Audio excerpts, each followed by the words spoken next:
Good morning, all of you.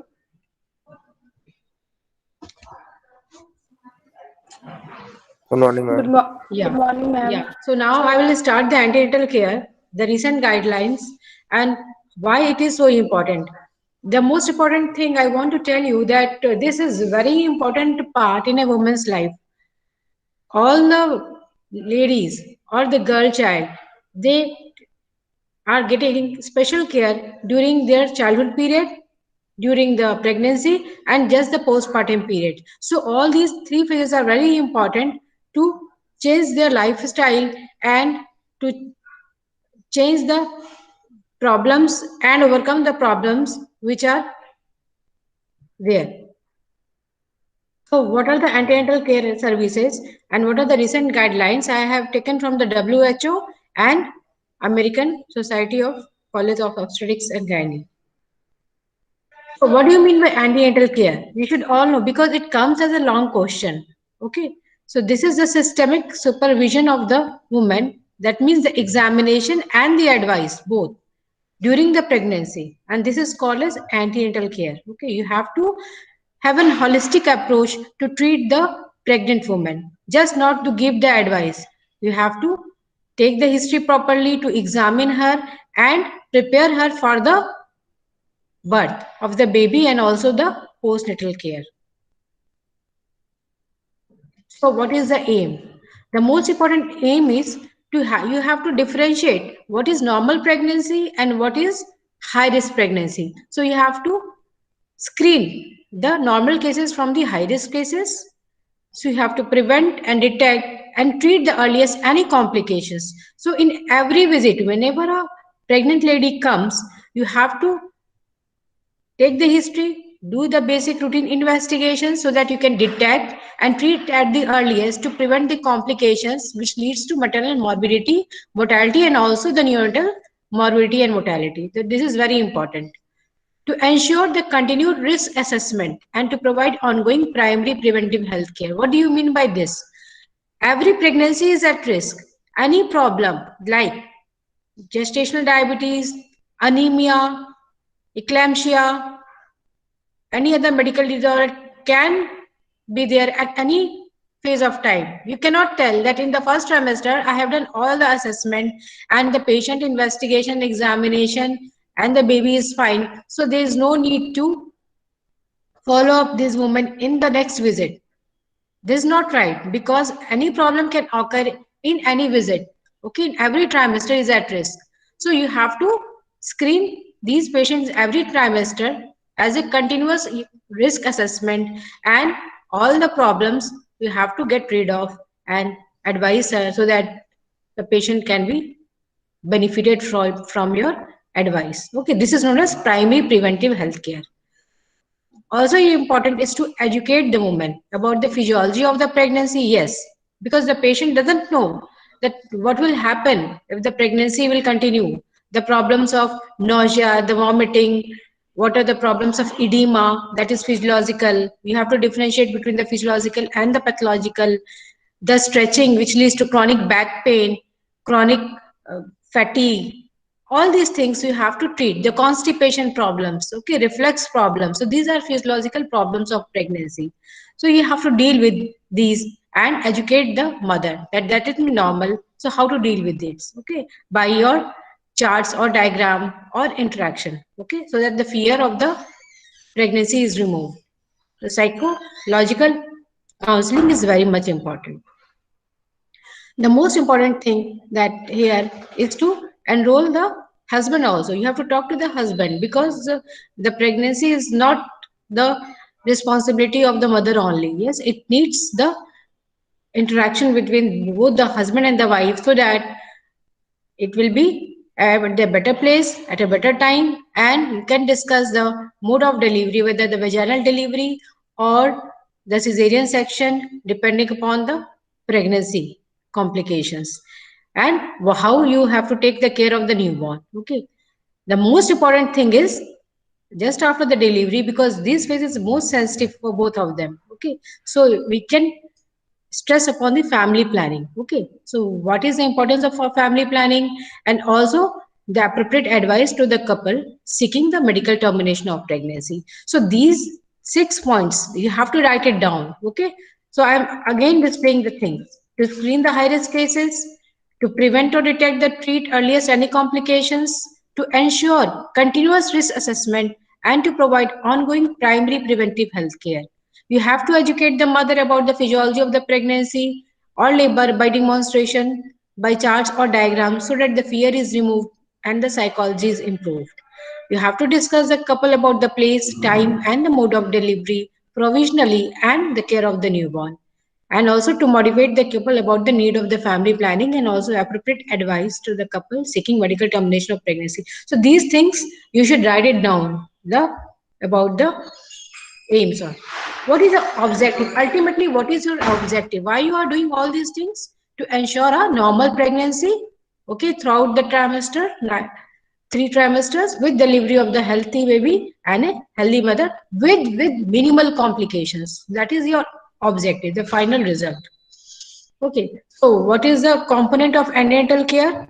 First is registration of the pregnancy. Whenever a patient is visiting to the OPD, you have to register her.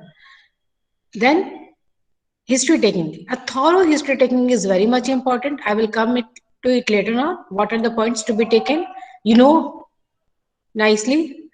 Antenatal examinations comprises of general and obstetrical examinations. The investigations, yes, the routine investigations and the specific investigations. If you are thinking that it may be a high risk pregnancy, and the health education of the mother. So what are the things in the first visit? You know that the first visit, ideally it should be within the first trimester. But whenever the patient is coming, that is the first visit. So in the first visit, the history taking is very much important, followed by examination of the mother and the investigations. So now this is the detailed history taking. What are the particulars of the patient? Okay, means what is the name, age, religion of the patient, how far she is living from the hospital, what are her socioeconomic status. So this is very more important. What is her education status? What is the family income? Okay. Now the how is the patient presenting with you? Whether the chief complaint, okay, and for how long it is persisting. That is very much important. So most of the patient will tell that I'm amenorrheic for how many months or days. Okay. So this is important. The past history, yes, if this primary gravida, yes, the past history is not significant, but yes, the past history regarding her surgical or medical illness or a specific family history is very much important, or any abortion, yes, you have to take into account. She is multigravida, the past obstetrical history, very much important, whether the previous pregnancy is normal or eventful or uneventful, the menstrual history, whether the patient has a regular menstruation cycles or irregular, because this will lead to difference in your calculated expected date of delivery. Okay, so corrected menstrual history you need to take into account if the patient remembers it nicely. The family history, yes, you know that family history is very much important. Why? Because the twinning is important if the family has a history of twinning, okay, mother or sisters. The drug history, some of the drugs has a side effects of the babies, it is embryotoxic, okay, so these drugs should be avoided, okay. So if the patient is taking these drugs, the counseling is very much important, and the screening test is also very much important. And if these are the drugs which are embryotoxic or lethal to the baby, you may go for termination of the pregnancy. So drug history is very much important. History of immunization regarding all the vaccines, MMR vaccines, the influenza vaccines is also important. Socioeconomic rubella vaccine, yes, you have to ask about this also, depending upon the patient awareness. History of socioeconomic history, I have already discussed. Contraceptive history, yes, for how long the patient is taking contraception, whether she is taking contraception or not, what is the mode of contraception, any side effects of that contraceptive method, that is important, and any history of allergy. So coming to the antenatal visit, you all know that ideally the antenatal visits will be every 1 month if or for the first 28 weeks, and after 28 weeks up to 36 weeks the antenatal visit should be 2 weekly. After 2 weeks every week till delivery. Okay, but the WHO has said that in a low resource areas or developing countries where the the problems of too frequent antenatal visits is there, so minimum 4 antenatal visits they have recommended. Okay, and what are the visit duration? The first visit should be around 16 weeks. Second visits between 24 and 28 weeks. Third visits around 32 weeks, and the fourth visit around 36 weeks. So you need to know, if you will be asked that what are the minimum annual visits recommended by WHO, this is 4 visits, and what are the duration, you need to say like this. Now coming to the examination, why examination is very much important. Again, I discussed you have to screen the normal pregnancy from the abnormal pregnancy. Yes, so you need to examine from head to toe. Okay, so you have to first tell the patient that you are decency, psychological assessment of the patient, and then you examine her. So start from the head to toe, the pallor, examine the anemia by seeing the palpable conjunctiva, the nail bed, the tongue, the oral mucosa, the palm, and the sole. Okay. So depending upon the degree of pallor, you have to write pallor 1 plus, 2 plus, or 3 plus. And it should be seen in the proper daylight. The pulse, normal pulse rate, it should be between 60 to 90. Okay. If it is greater than 90, then it is tachycardia. If it is less than 60, it is bradycardia. So you need to record. But yes, if the patient is walking and in anxiety, the pulse rate will be increased. So let the patient, so that she will be comfortable, and you take the pulse and BP after at least 10 to 15 minutes. Okay. So BP blood pressure examination is very much important. So single blood pressure examination will not conclude that the patient is hypertensive.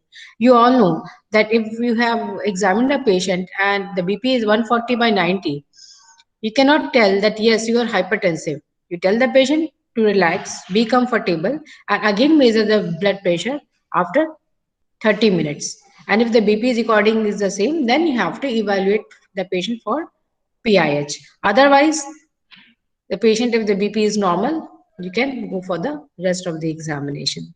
The respiratory rate should be between 18 to 20 breaths per minute. Check the urine for the presence of albumin. In preeclampsia, you know that blood pressure will be raised along with the albuminuria, and in imminent eclampsia, the diastolic blood pressure is greater than 110 millimeter of mercury. And if there is eclampsia, the classical features of eclampsia is the conversions with high blood pressure with albuminuria and edema. Nowadays, you all know that edema is not a marker for preeclampsia. But yes, you should know the physiological edema from the pathological edema. You need to distinguish. Then regular weight monitoring is very much important because we all know that the pre-pregnancy weight is very much important for a normal pregnancy and a normal fetal outcome. Okay, if the woman is very much obese, you cannot tell that 11 kg should be the weight gain for every woman. It depends upon the pre-pregnancy weight or the nutritional status of the patient. If it is very poor, the pregnancy weight gain can be up to 16 to 20 kg in that patient. But if she is very much obese, it may be up to maximum 7 to 8 kg. Okay. But in case of normal average weight woman, the ideal weight gain throughout the pregnancy is between 11 to 15 kg. You should remember like this. Okay. And in every trimester, the weight gain, you all know that is 155. Okay, because in the first trimester the weight gain is hardly anything because of the excessive nausea and vomiting, and the patient doesn't want to eat any food. So the weight may be remain constant, or there may be 1 kg weight gain. So 5 kg in the second trimester, 5 kg in the third trimester.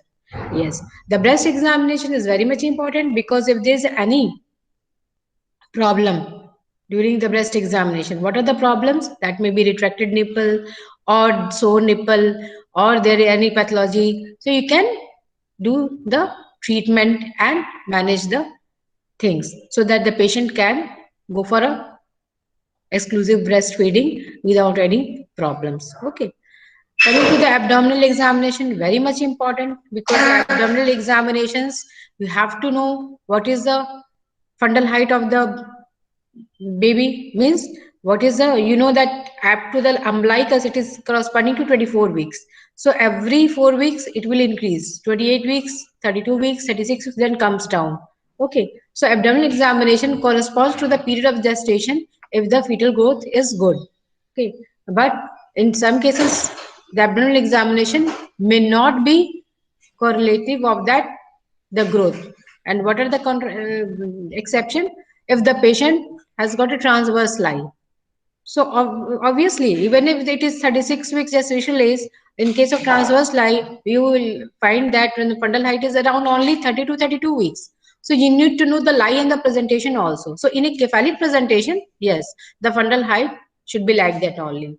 Then the fetal heart sounds. You have to measure the fetal heart sound. You have to put the auscultation for at least 1 minute. Auscultate for 1 minute and calculate fetal heart sounds. Okay. And if there is a multiple pregnancy, so two fetal heart sounds should be heard, and the distance between the two auscultation is at least 10 centimeter, and you all know that fetal lie presentation very much important because eh, this will marks your planning of delivery, the mode of delivery. Okay, and then if there's any scar mark of previous LSES or any other relevant things, you need to examine. Coming to the lab investigations, yes. So this is a very important question for all of the MBBS students, because every examiner will ask, what is the routine examination when a patient comes to the first antenatal visit? So you will tell everything. है ना? No, these are the recommendation by WHO that specific lab investigations should be done, and that is the blood group investigations, that AB and RH grouping. Yes, the second is hemoglobin estimation, not the CBC. Are you getting my point? The hemoglobin estimations to detect the anemia. The third is the blood sugar, not random blood sugar, that is fasting blood sugar, because here you can catch these patients about the diabetes. Okay, so fasting and 2 hour postprandial blood sugar. Fourth is urine for routine and microscopic examination. Culture should not be done here. Okay, so routine and microscopic. Stool for ova, parasite, and cyst. Then HIV, HBS antigen, and VDRL. Okay, to prevent the sexually transmitted disease. The others are the thyroid profile. The thyroid profile means that it should be done where there is an endemic zone of hypothyroidism, but still it is not included in our the WHO lab recommendations. Okay, so you need to do this properly, the lab investigations. Coming to the risk approach. Now, what is your aim is to detect that the patient's normal pregnancy or a high risk pregnancy. So, by history taking, your examination and investigations, you can differentiate. The elderly primary gravida, you know, there is short stature primary, the malpresentations by your examination, the APH, if the patient is complaining of bleeding per vagina or an ultrasound examination, if there is a placenta previa, yes, it's a high risk, threatened abortion, preeclampsia or eclampsia, anemia, which is most common and which causes all the problems in every pregnancy. That multiple pregnancy, polyhydramnios, stillbirth, grand multipara, prolonged pregnancy, history of previous cesarean section on instrumental delivery, and if the patient has getting pregnant after long term treatment of infertility. So these should be segregated from a normal pregnancy. Why I'm telling you that? Because in these cases, your antenatal visits can be more frequent. The investigations can be much more beyond the normal routine investigations. Okay, so this is very much important. So in subsequent visits, you have done the routine examination and the investigations. So what are your planning in the subsequent visits?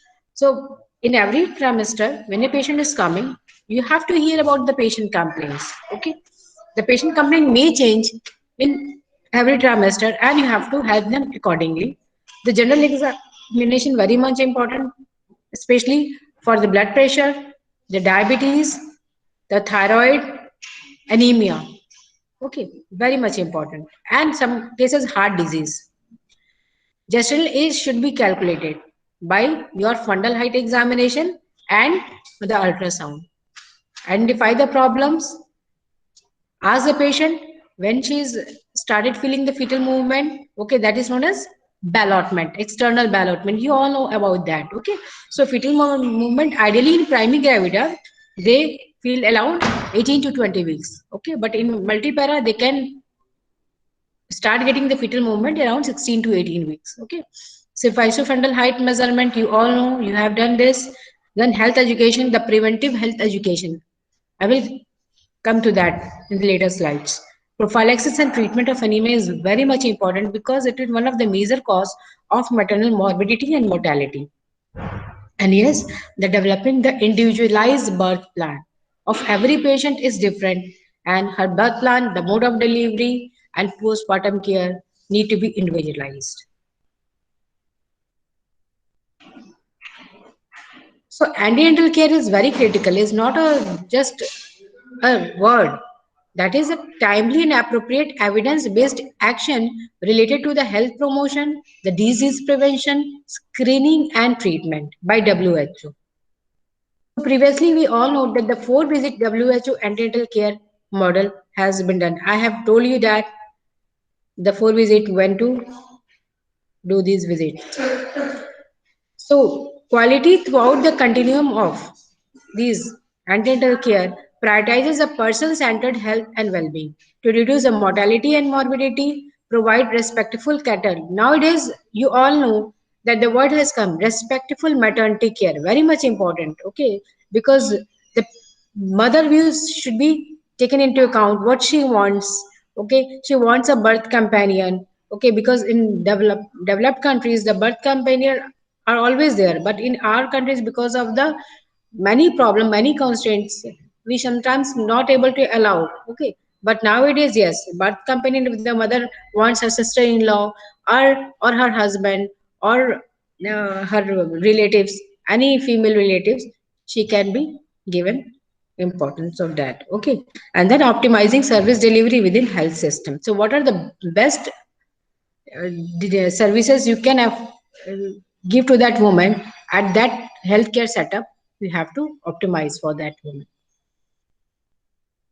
So what are the women views? The woman views is the woman want a positive pregnancy experience from antenatal care. It is just not for the doctor, okay, to detect the problems of the pregnancy. It is for the mother also, that they should feel that this is a healthy pregnancy. Okay, I am carrying a normal baby, and if any is problem, it can be dealt as early as possible to have a good delivery outcome. Okay, so a healthy pregnancy for the mother and the baby, which include the prevention and treatment of the risk, illness, and other physical and socio-cultural normality during pregnancy, effective transition to the positive labor and the birth, and positive motherhood, including the maternal self-esteem, competence, and autonomy. You all know that some of the pregnant women becomes very much stressed out.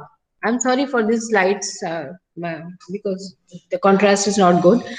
The problem is that some of the patient becomes very stressed or in anxiety, so they land into postpartum depression, postpartum anxiety, or delirium. So this is very much important if you can deal these problems as early. So counseling of the husband and the family members to prepare the woman for preparedness of the birth is very much important. That social support is important so that the healthy environment can be created and the mother psychological problems can be dealt, and these problems will not be met after the delivery of the baby. Okay, so we recommend this option under certain conditions, only in the context of rigorous research, because these जो recommendations WHO ने दिया है वो just after giving these, after rigorous research only, targeted monitoring and evaluation, and only in specific context.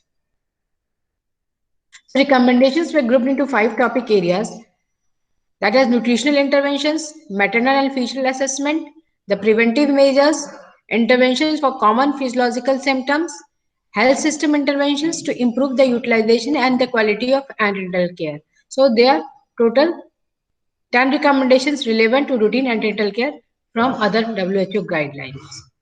So this is the page which is taken by WHO guideline, and you go through it. This is very much elaborate. and which encompasses the diet of the patients, the preventive care, the physical activity of the patient, the total weight gain, the healthy eating, exercise interventions, and the long term intervention. So you have to go through it. And coming to the recommendation as such, so the nutrition interventions, what are the recommendation is the counseling about the healthy eating and keeping physically active during pregnancy is recommended for the pregnant women to stay healthy and prevent excess weight gain during pregnancy. One point I want to give a stress is that throughout the pregnancy, especially in developing countries, the portion is increases, but the quality of the food, that means the intake of the food with increase in the protein, vitamins and minerals, they are not increasing. Okay, the most important is that we need to increase the protein and the minerals and the vitamins, but in case of developing countries, only the carbohydrates, so they always lack in the quality of the food.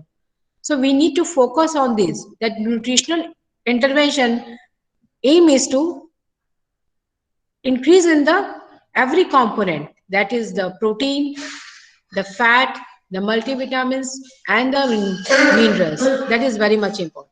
Okay, so in undernourished population, nutrition education on increasing daily energy and protein intake is recommended for pregnant women to reduce the risk of low birth weight neonates. Okay, because long term impact is very much important if the patient is malnourished throughout the pregnancy. In undernourished population, the balanced energy and protein dietary supplementation is recommended for pregnant women to reduce the risk of stillbirth and small for gestational age neonates. So these are some of the recommendations which are specific to the population.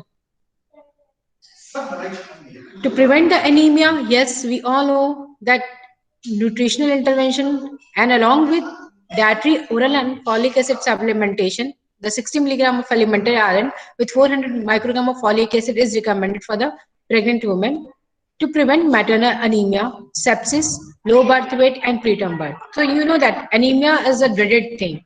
Anemia is a dreaded thing and it can lead to many problems. So supplementing iron with folic acid is very much important in the second trimester, because you know that vomiting and nausea in the first trimester will not help the patients to get rid of these problems. So you have to start in the second trimester, okay? So that this nausea and vomiting will be subsided by then, because you have some side effect with iron. So what is happening here, that depending upon the degree of anemia and the cause of the anemia, you have to treat the patient. So the most important thing, you all know that the deworming is important. So you have to deworm every pregnant woman, okay, especially in the developing countries. And the depending upon the degree of anemia, you start the iron tablet. If the patient is not anemic, then yes, 60 milligram of elementary iron with 400 microgram of folic acid. If the patient is anemic, then you have to increase the dose of the iron tablets. Okay, so 120 milligram and 1 gram of folic acid. So 1 milligram of folic acid. So this is the recommendations. But here, if the patient is not able to take the iron tablets and if the patient is not very much anemic, okay, so you can tell also the patient that she can go for weekly iron intake. Okay, increase the amount of the iron tablets to 120 milligram of elementary iron and 2.8 milligram of folic acid once a week. Okay, if the patient has a side effects to iron. Then coming to the calcium, yes, calcium increases should be done, because the calcium, know the effects of the calcium to the bones, and the calcium requirement is increased during pregnancy. So the supplementation of 1.5 to 2 gram of oral calcium is recommended in pregnant women, also to reduce the risk of preeclampsia. Vitamin A supplementation is only recommended for pregnant women in areas where vitamin A deficiency is severe public health problem. So you need to write like this. What are the intervention you have to keep? First is the nutritional intervention. Then the zinc supplementation for the pregnant woman is only recommended in the context of rigorous research. Multiple micronutrient supplementation is not recommended for the pregnant woman to improve the maternal and perinatal outcomes.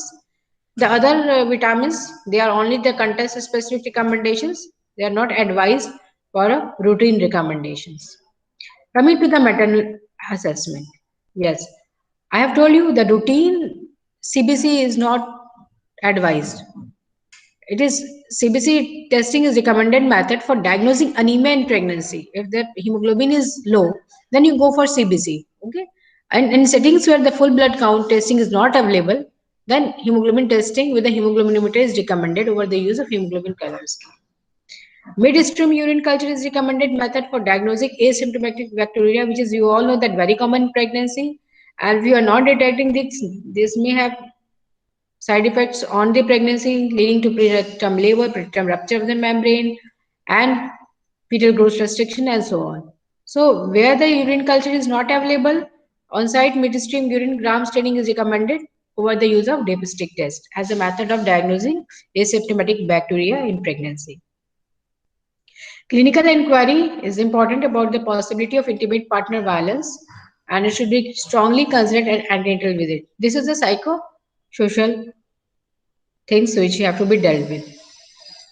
Then, yes, hyperglycemia. You all know the diabetes in pregnancy and its impact on both the mother and the fetus. So you have to check the mother about the risks of the diabetes. So how will you go for this? You all know that in the first trimester, fasting blood sugar, and also you have to take the previous pregnancy outcome.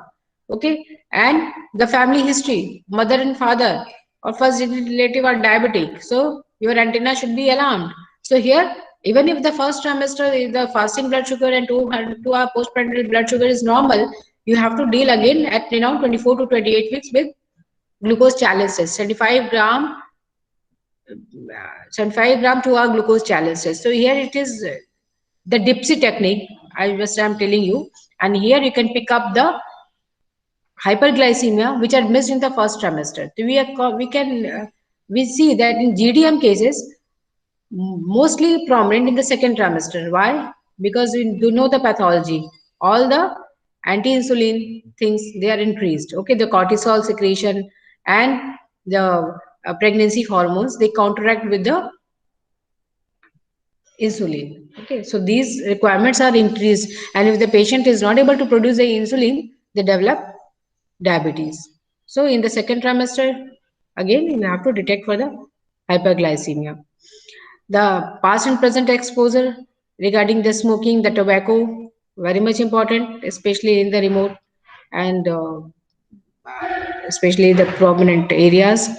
Healthcare providers should also ask the pregnant woman about the use of alcohol and other substances as early as possible in the pregnancy and antenatal visits to know the side effects of these things. And in high prevalence settings, provider initiated testing and counseling for HIV. You all know that HIV, the problems of HIV in pregnancy and the baby, and how to detect and how to treat these patients. So this is a different, again a different topic, but yes, the antenatal care here is important because HIV should be considered as a routine component of the package of this care for every pregnant woman in all the antenatal care settings. And in low prevalence settings, the provider initiated testing and counseling can be considered for pregnant women in antenatal care setting as a key component of the effort to eliminate mother to child transmission of HIV and to integrate HIV testing with syphilis, viral or other key tests as relevant to the testing and to strengthen the underlying maternal and child health system. How to go for the fetal assessment? You all know that every woman should be advised that daily fetal movement count is very much important. Count to 10 and maintaining the kick chart is recommendations for a good fetal well-being. Go for the symphysia height, fundal height measurement for the assessment of the fetal growth, which is not recommended as routinely. But yes, we are practicing it. Any change in the symphysia fundal height will corroborate about the increase in gestational age or decrease in the gestational age. Routine CTG is not recommended. We all know that CTG only recommended in high risk cases and also during labor. Ultrasound scan, yes, before 24 weeks, around 18 to 20 weeks. Early ultrasound, that is targeted ultrasound, is recommended for the pregnant woman to estimate the gestational age to improve detection of the fetal anomalies. All the congenital anomalies, most of these can be detected around this age, whether there is a single-term pregnancy or multiple pregnancy, reduce the induction of labor for post-term pregnancy, and improve a woman's pregnancy experience. Routine Doppler ultrasound is not recommended. You all know that in exception is that in case of PIH or diabetes, or in case of fetal growth restriction. So what are the other preventive measures? A 7-day antibiotic regimen is recommended for all the pregnant women with asymptomatic bacteria. You have to treat this patient to prevent the persistent bacteria, preterm birth, and low birth weight. Antibiotic prophylaxis is only recommended to prevent the recurrent uterine infection in pregnant women in the context of rigorous research. So I'm just here telling you that if the patient is coming with asymptomatic bacteria, here you have to go for urine for culture. Okay, you cannot start the antibiotic straight away. Urine for culture, and depending upon the culture report, start the 7 days antibiotic. Okay, if the patient is Rh negative, antenatal prophylaxis with anti-D immunoglobulin in non-sensitized Rh negative women at 24 to 28 weeks of gestation to prevent the aluminization is recommended. That is very much important. In endemic areas, you have to go for deworming after the first trimester as a part of worm infection reduction programs. Tetanus vaccination is recommended for all the pregnant women depending upon the previous tetanus vaccination exposure to prevent the neonatal morbidity and mortality. In malaria endemic areas, yes, the intermittent preventive treatment with sulfadoxine pyrimethamine is recommended for all the pregnant women, and dosing should start in the second trimester, and doses should be given at least once a month apart with the objective of ensuring that at least 3 doses are received. Okay, so it is just specific recommendations, not for every patient, depending upon the endemic zone, especially in the Africa and some areas. Oral pre-exposure prophylaxis containing tenofovir, disoproxil, fumarate should be offered as an additional prevention trials for pregnant women at substantial risk for HIV infection as a part of combination prevention approaches. It is also the context-specific recommendations. So common physiological symptoms should be dealt, okay? And you cannot prescribe antibiotics or the treatment for every symptoms. So some Ayurvedic preparations or some homemade therapy can be advised to the patient. Okay, if the patient is have nauseous, vomiting, you go for ginger or vitamin B6 or acupuncture therapy for the relief of nausea, depending upon the woman's preference and the available options. The advice on the diet and lifestyle is recommended to prevent and relieve heartburn in the pregnancy. Most of the patients they come with the acidity or gastritis, so you have to change the dietary habit of the patient, and if the patient is not relieved, then antacid can be prescribed if the problem is troublesome. Magnesium, calcium, or non-pharmacological treatment option can be used for the relief of leg cramps in pregnancy based on the woman's preference and available options. Regular exercise throughout the pregnancy is recommended. You can, you know, that pregnancy is a increase in the weight. What is the problems with that? The causes of compression of the leg veins and the chances of DVT. Okay, especially if the patient is obese. So the patient, pregnant woman should be asked that they should do the routine activities. 30 minutes of daily walking is recommended to prevent the low back and the pelvic pain. And there are a number of different treatment options that can be used, such as physiotherapy, support the beds, acupuncture, based on the woman preference and available options. Okay. But here, the weight bearing exercises are not recommended. Okay. So most of the exercises are the breathing exercises, the upper body exercises, and the walking. Wheat bran or other fiber elements can be used to relieve the constipation in pregnancy if the condition fails to respond to dietary modification based on the woman preference and available options. And non-pharmacological options such as compression stocking, leg elevation, water immersion can be used for the measurement of the pathological edema and varicose vein during pregnancy. Okay, what are the problems you have to deal with these problems depending upon the availability. So health system interventions to improve the utilization and quality for antenatal care. It is recommended that each pregnant woman carries her own case notes during pregnancy to improve the continuity, quality of care, and her pregnancy experience. Midwife-led continuity of care model in which a known midwife or a small group of known midwives supports a woman throughout the antenatal, intrapartum, and postnatal continuum are recommended for pregnant women in settings and well-functioning midwifery programs. Group antenatal care. provided by qualified healthcare professionals may be offered as an alternative to individual antenatal care for pregnant women in the context of rigorous research, depending upon a woman's preference, and provided that the infrastructure and resources for delivery of the group antenatal care are available. So these are the context specific recommendations. But yes, all the women should carry their detailed notes so that the quality of your care can be improved.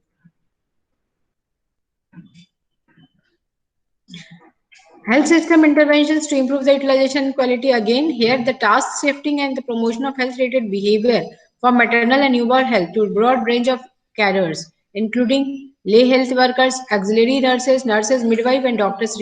So, what are the resources available? You have to take the best use of that. Okay. So, by training of all these health workers, the nurses, the midwives, okay, in the treatment and the care of the pregnant woman.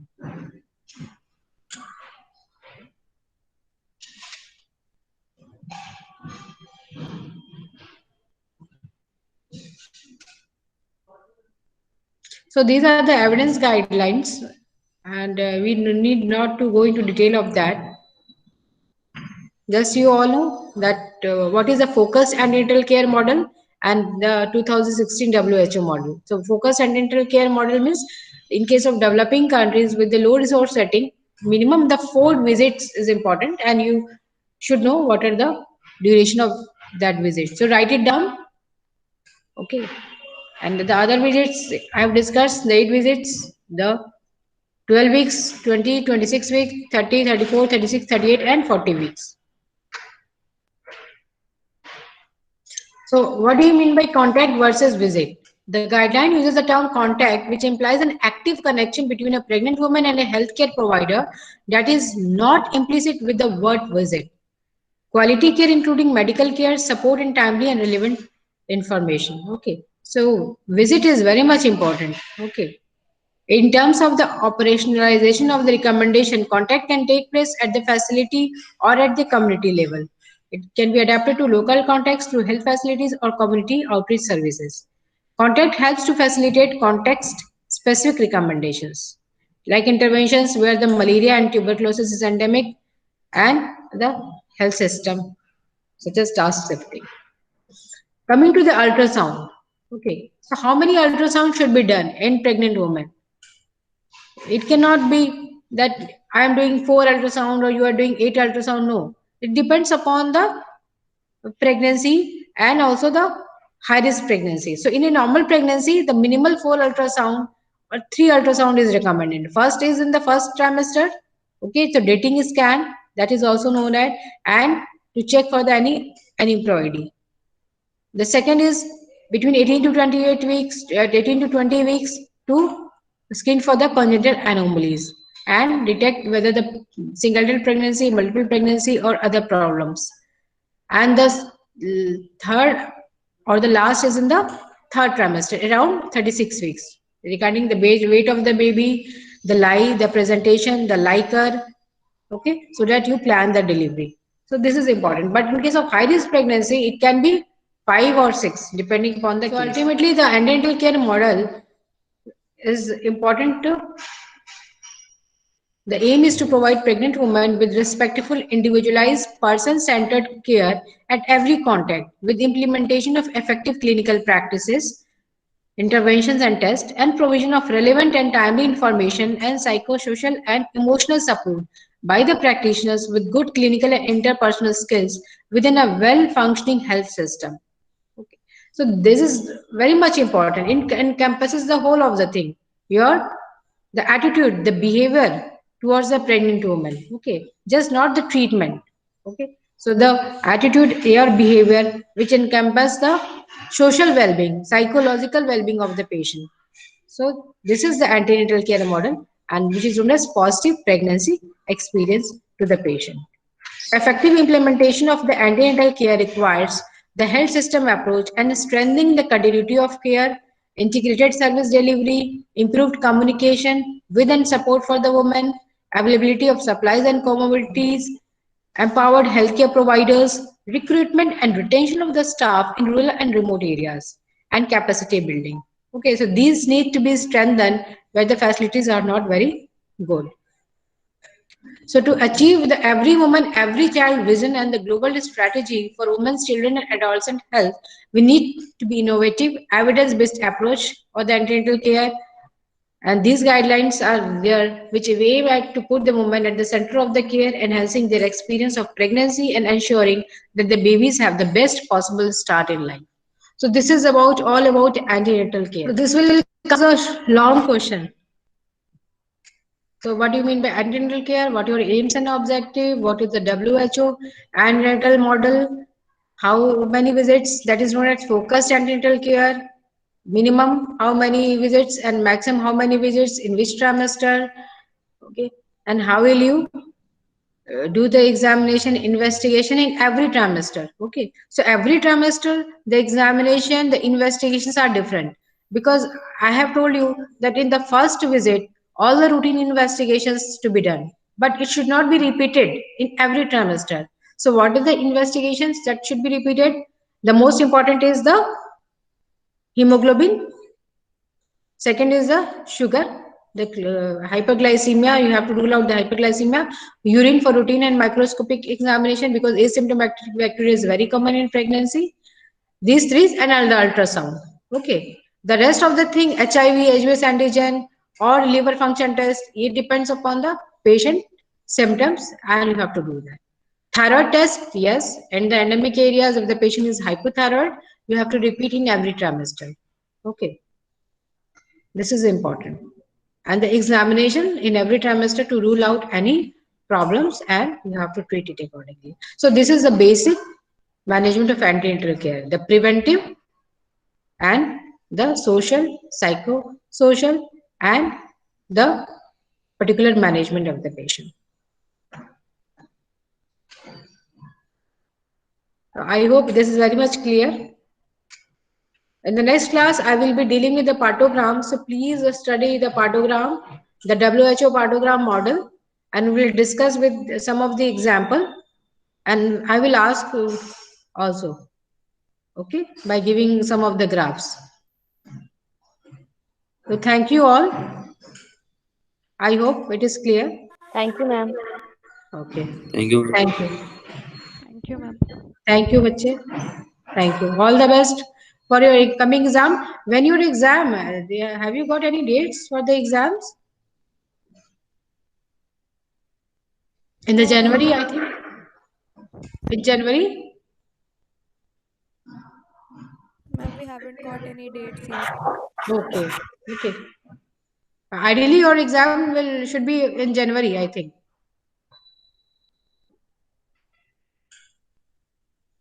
Aditi? Yes, ma'am. Uh, Previously, we were yes, told that. previously. But this time, we have not get any notice. Yes, ma'am. Okay. Thank you all. Thank you, ma'am.